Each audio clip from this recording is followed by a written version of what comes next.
Hello and welcome to tutorial number a billion in this playlist. And in number a billion we talk about my favourite part of the song, and that's this.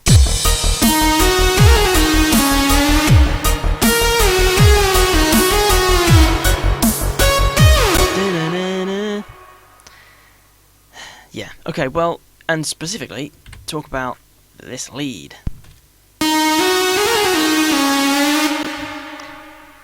I can't get enough of that lead. It's decent. Hence the name. So yeah, this lead was made in Citrus. And I'm just going to turn off the effects so I can talk about how I made it without any. It sounds like this without any effects. Okay, so this lead was sort of special. I actually knew what I was doing when I made it. I didn't just press buttons. So here's what I did. I basically just FM'd two saw waves together. And the reason why I did this is, if you look at Serum, wow, my RAM's going through the roof. And I turn on the sync mode. Look what happens.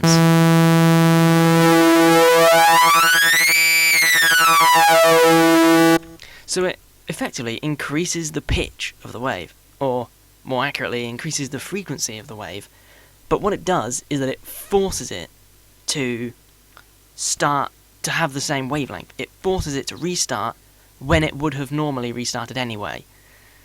So, yeah, I think I explained that well enough. And Seamless, and a hell of a lot of other people, in fact, have a tutorial on this, and I'll put a link in the description. And this is called Oscillator Sync. Hell of a lot of synthesizers use this, including Serum in this case, and you can do it in Citrus by just FMing two saw waves together. And I'm not going to explain it in too much detail because Seamless does it a hell of a lot better than I do. But basically what happens is that FM directly doesn't change the frequency, it more changes the phase. So what ends up happening is it changes the phase while it's playing. So when operator 2 restarts, bang, when it gets back to the start, it makes operator 1 at whatever frequency it is quickly restart, just like the sync mode here did. Now that wasn't a very good explanation, so trust me, go and watch somebody else explain it better than me.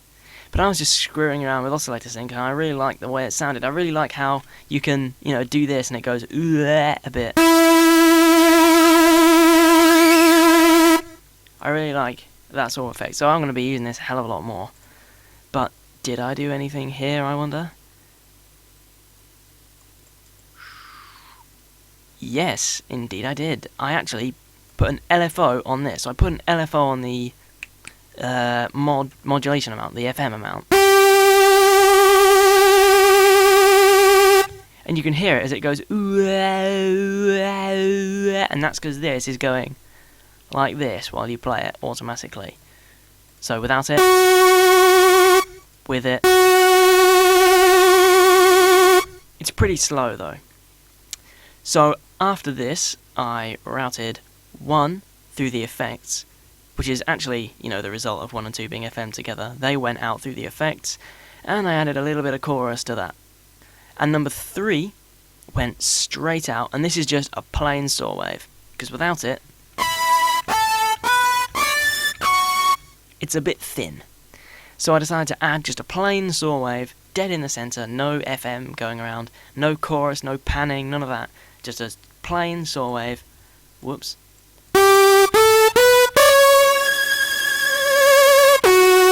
To bulk it out a bit.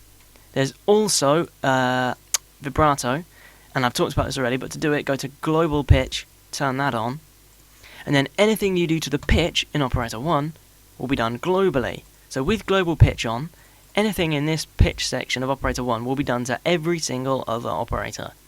And that is pretty much just for vibrato. So I just did LFO on the pitch.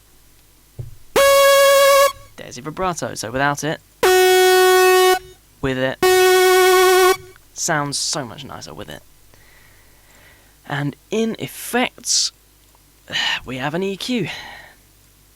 So let's turn this on. Turn all this off.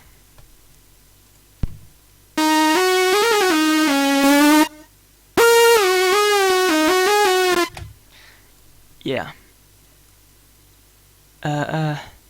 Yeah, I don't really need to talk about that too much. You know what EQ is. You know what this does. This was just high pass to get rid of all the bass. Not that there really was much, just so it didn't interfere with all the bass instruments, and just generally to clean it up, make it less muddy, cut out the highs because there was too many, cut out this sort of 4 zone because there was too much of that going on. OTT, which is compressor, talked about it already,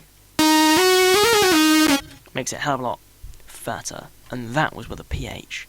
And ambience, which is just reverb. Now that is a hell of a lot of reverb, because when I listened to it in the song, it sounded way too empty, so I put on loads of reverb, because between each of these musical phrases, there's a massive gap. So it's like, duh, then a massive gap, and then ages later, duh, and in these gaps, it was really empty, so I added a massive bitch ton of reverb to fill it out.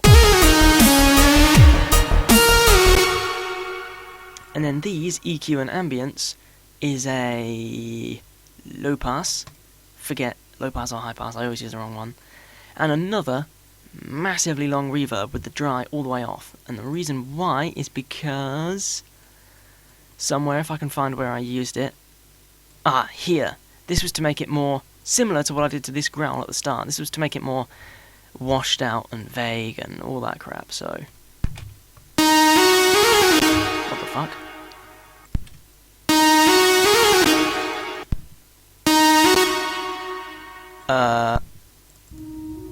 That would explain that.